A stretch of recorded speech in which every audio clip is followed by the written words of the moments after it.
भूतिया बंगला। शामनगर का भूतिया बंगला। शामनगर कस्बा जितना शांत था उतना ही रहस्यमय भी। वहां से कुछ दूरी पे एक पुराना टूटा फूटा बांग्ला था जिसे लोग ठाकुर साहब का बंगला कहते थे। कहते हैं आज से 30 साल पहले वहां ठाकुर वीरेंद्र सिंह अपनी पत्नी और बेटी के साथ रहा करते थे। लेकिन एक रात पूरा परिवार रहस्यमयी तरीके से गायब हो गया। तब से वो बंगला वीरान है और लोगों की माने तो वहां रात को अजीब अजीब आवाजें आती हैं। राहुल, एक पत्रकार जो अंधविश्वास में विश्वास नहीं करता था, इस कहानी की तह तक जाना चाहता था। वो अपनी कैमरा टीम के साथ एक रात बंगले में गया।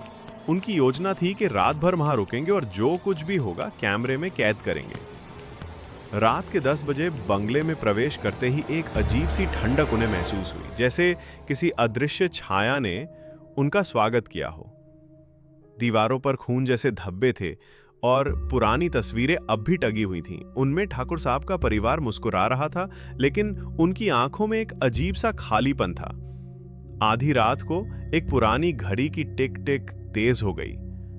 तभी एक कमरे का दरवाजा अपने आप खुल गया। राहुल ने जैसे ही कैमरा उस तरफ घुमाया, कैमरे की स्क्रीन ब्लैक हो गई। उसके साथ ही अजीत ने कहा, भाई कुछ ठीक नहीं लग रहा, वापस चलते हैं। लेकिन राहुल जिद पर अड़ा रहा। करीब 2 बजे बंगले में अचानक से हारमोनियम की आवाज गूंजने लगी। वो वही सुर थे जो ठाकुर की बेटी गाया करती थी। डर के मारे सबकी सांसें थम गई। राहुल ने हार कर कहा, चलो देख ही लेते हैं क्या है। वे धीरे धीरे हारमोनियम वाले कमरे की तरफ बढ़े। वहां एक परछाई बैठी थी जो पीठ घुमाकर हारमोनियम बजा रही थी। जैसे ही परछाई ने मुड़कर देखा, उसकी आंखें पूरी तरह सफेद थीं और चेहरा बिना त्वचा के हड्डियों से बना था। टीम के सभी लोग चीखते हुए भागे।